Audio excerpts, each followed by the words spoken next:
পারুল, সারাদিন কোথায় থাকিস? সকাল থেকে আমি তোকে হন্যে হয়ে খুঁজছি। এদিকে আয়, তোর সঙ্গে আমার কথা আছে। পারুল, আয় না, কথাটা শুনে যা। আমি এখন কোনো কথাই শুনতে পারবো না।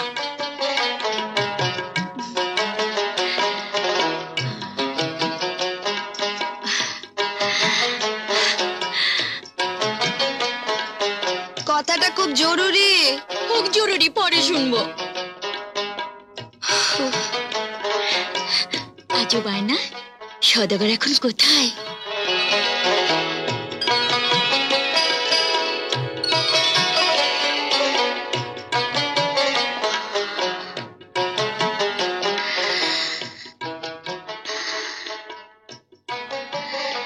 সাত সাগর পেরিয়ে পানসি তোমার ছুটে চলেছে সদাগর। যাত্রা তোমার শুভ হোক। ভিন দেশে এক গরিব মালিনীর মেয়ে পারুল তোমার জন্য বসে রইল। তাকে তুমি ভুলে যেও না সদাগর, তাকে তুমি ভুলে যেও না। পারুল, এদিকে একটু আয় মা।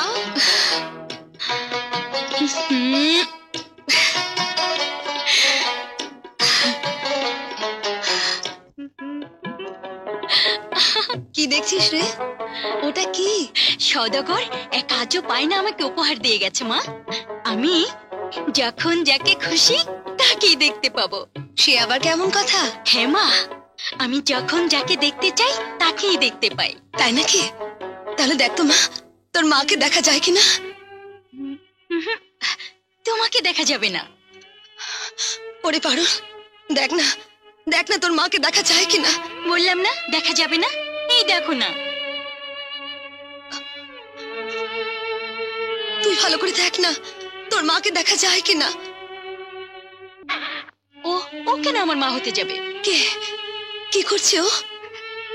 কেঁদে কেঁদে বনে বনে ঘুরে বেড়াচ্ছে। কই দেখে দেখে। শৈল। মা, তুমি কাকে সই বলে ডাকছো? ওরে পারুল, এই জনম দুঃখিনী তোর মা। হ্যাঁ? তুই এই গরিব মালিনীর মেয়ে নোস পারুল। তুই রাজার মেয়ে, রাজকন্যা।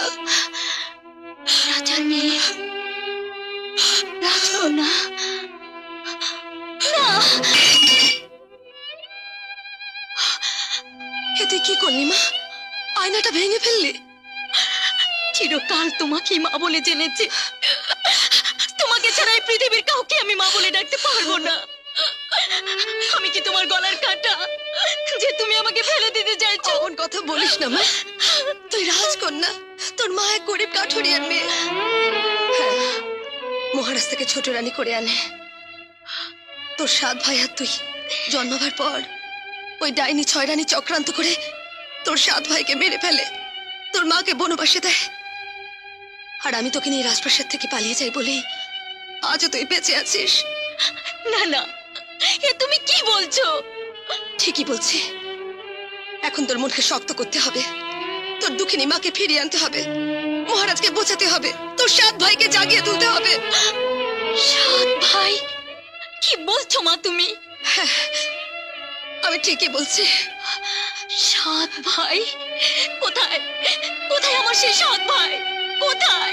বলো মা, বলো বলো। দেখবি, আয় আমার সঙ্গে, আয়।